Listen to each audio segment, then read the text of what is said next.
I never thought I'd find myself in a situation like this, but here I am, sitting in my tiny apartment in Cedarville, writing this at 2 a.m., my hands still shaking. I'm 24, just graduated from a small state college, working a dead-end retail job to pay off student loans, and honestly trying to survive adulthood without completely losing my mind. But last weekend changed the way I see people, especially one particular person I thought I knew. It all started at a bar in downtown Cedarville. My girlfriend, Emily, and I decided to hit up this little dive called the Rusty Tap. It's the kind of place with sticky floors, neon beer signs, and a jukebox that hasn't been updated since the early 2000s. Nothing fancy, just a spot to unwind after a long week. We'd been together for almost 2 years, college sweethearts kind of deal. I thought our relationship was solid, but apparently some people just can't respect boundaries. That's when Jake showed up. I'd met him a couple of times before through mutual friends. He's this guy, late 20s, smooth talking, looks like he stepped out of a GQ ad but with a certain arrogance that sets your teeth on edge. You know the type. Always charming, always funny. Always just a little too interested in other people's partners. And yes, he had his own girlfriend, which, as it turns out, doesn't seem to matter when you're Jake. I noticed him eyeing Emily from across the bar before I even realized he was there. At first, I shrugged it off, thinking, he's probably just being friendly. But then he started inching closer. And by inching closer, I mean he slid his bar stool right next to hers, smiled like he owned the place, and started leaning in, talking to her in that low, smooth voice. I could smell his cologne over the stale beer and fried food smell that permeated the bar. It was overwhelming and wrong. "Hey, Emily," he said, grinning. "I didn't know you were in town." "We're just grabbing a drink," she replied politely, but I could see her unease. That tiny flicker of discomfort in her eyes made my stomach twist. "You two always come here?" Jake leaned back, stretching like he was trying to take up the entire space of our booth. "Maybe I could join you sometime. Make it more fun." I froze. Did he just... I couldn't even process the audacity. Emily's smile tightened. That's when I felt my blood pressure spike. I wanted to say something, do something, but all I could do was sit there and watch him flirt with her like he had some kind of entitlement. Finally, I found my voice a little sharper than I intended. "Actually, Emily and I are kind of in the middle of a thing. You mind giving us some space?" Jake laughed. This fake, deep laugh that felt like it was trying to mock me. "Relax, man. I'm just talking. No harm in a little fun, right?" I wanted to tell him he was delusional, but instead, I nodded stiffly, signaling Emily to come on. She gave me a quick, apologetic smile, and we left the bar. I thought that would be the end of it. Couldn't have been more wrong. After that night, I thought maybe Jake would back off. I was wrong. Within a few days, he started showing up everywhere Emily and I went. Not stalking exactly, he was always coincidentally at the same coffee shop, the same grocery store, even the local library where I'd go to study.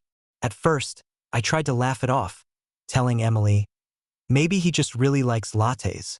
But deep down, I knew this wasn't random. Then came the texts. At first subtle, "Hey, saw you at the park today. Cute dog." Innocuous, maybe, but the frequency increased.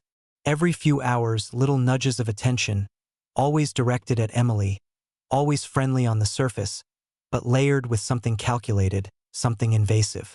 I could feel my anxiety creeping in every time my phone buzzed. One Thursday night, I finally confronted him. We were at a local dive bar again, me nursing a whiskey, Emily quietly scrolling on her phone beside me. Jake sauntered over like he belonged there. "Hey, you two," he said. "Mind if I join?" "No," I said, voice tight. "Actually, yeah. Mind giving us space?" He laughed, the same fake laugh from before. "Come on, don't be so serious. I'm just talking." I snapped. "Talking? You're crossing lines, Jake. She's my girlfriend, and your girlfriend deserves better than this. Whatever this is." He leaned in, smirking, and said something that froze me cold. "You're too serious. Emily deserves excitement. I can give her that." I remember the exact words because they seared themselves into my brain. The arrogance, the audacity, the assumption that she'd be swayed by him. I felt my hands shake, my stomach churn. "She doesn't want your excitement," I said, my voice barely above a growl. "She wants us."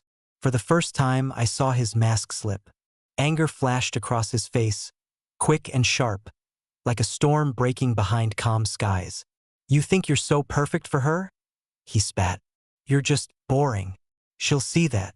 I don't know what came over me, but I stood, leaned across the table, and whispered in a voice low enough for only him to hear, "If you try again, you won't get her or your girlfriend."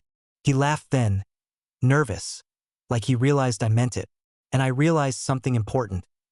I wasn't going to be the guy who shrinks away while someone tries to steal what's mine. That night, Emily and I walked home in silence, the air cold and crisp. I held her hand a little tighter. She squeezed back. I could feel her tension, the fear I hadn't wanted her to bear. But she didn't say anything. Sometimes words aren't needed. Actions speak louder. And we were still standing together. The next day, things escalated in a way I didn't expect. I got a call from his girlfriend.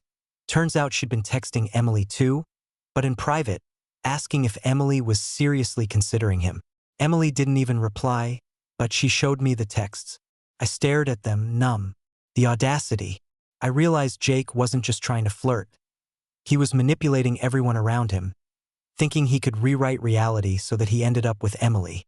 I'd never felt such contempt for someone, but I also knew I couldn't just go after him. That wasn't me. I had to let his actions catch up with him. And they did. Fast. Emily and I decided to confront him together, not in anger, but with the clarity of truth. We went to his favorite hangout, a small brewery near campus.